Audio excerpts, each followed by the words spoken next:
সাথী ও বন্ধুগণ, এখন মাগরিবের আজান হবে, বক্তব্য দেওয়ার কিছু নাই। আমি আপনাদের একটি মেসেজ জানাতে চাই।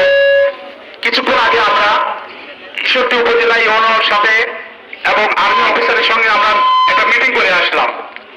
তারা আর্মিরা যেভাবে বিবৃতি দিল, দেশের পরিবেশ পরিস্থিতি অত্যন্ত ভয়াবহ এবং খারাপ। এই দেশকে আমাদেরই আবার নতুন করে করতে হবে।